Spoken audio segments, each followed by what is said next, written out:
Bonjour Thierry. Bonjour Daniel. Thierry, c'est quoi intelligence émotionnelle? Alors, c'est quoi l'intelligence émotionnelle? Alors, l'intelligence émotionnelle, c'est un terme récent. On parle aussi de l'intelligence du cœur, de l'intelligence émotionnelle. En fait, c'est la capacité à sentir, à identifier, à gérer et à communiquer avec ses émotions et avec ses besoins. Donc, c'est un niveau de développement de la personne en termes de gestion de ses émotions et de ses besoins. Par rapport à ça, il y a des études qui ont été faites pour voir où en sont les gens avec leur intelligence émotionnelle. Et en fait, il y a une échelle de l'intelligence émotionnelle qui a été développée avec 5 niveaux de capacité et d'intelligence émotionnelle. Je vais partir du niveau le plus faible pour monter jusqu'au niveau le plus fort.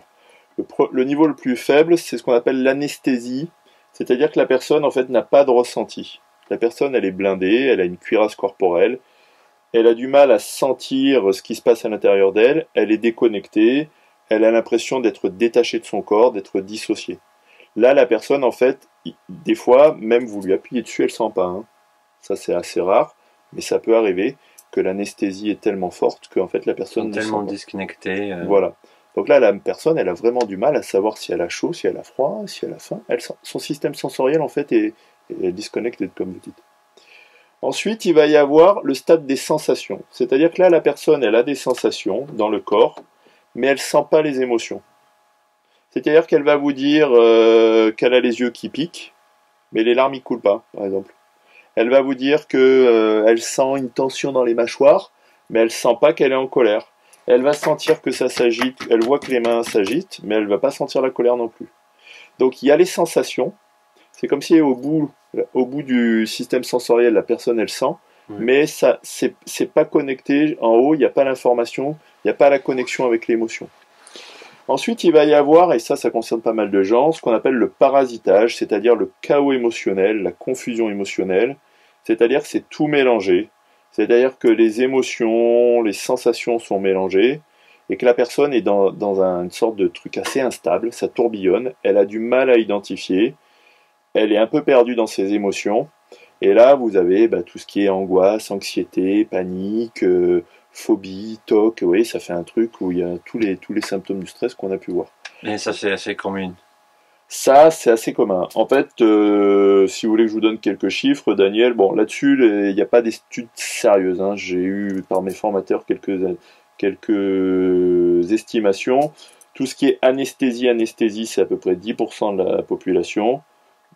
Et tout ce qui est anesthésie, pas complète, hein, mais problème d'anesthésie et de sensation, c'est 10% de la population.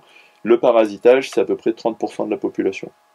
Donc déjà, vous pouvez vous dire qu'il y a à peu près une personne sur deux, et ça c'est à peu près partout dans le monde, puisque la répression émotionnelle, elle est internationale, une personne sur deux qui a des grosses difficultés avec ses émotions, ses sensations, son stress et ses besoins.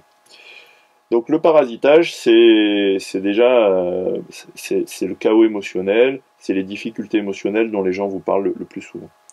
Après, là, il va y avoir une étape où ça va s'améliorer quand on commence à faire attention à ça.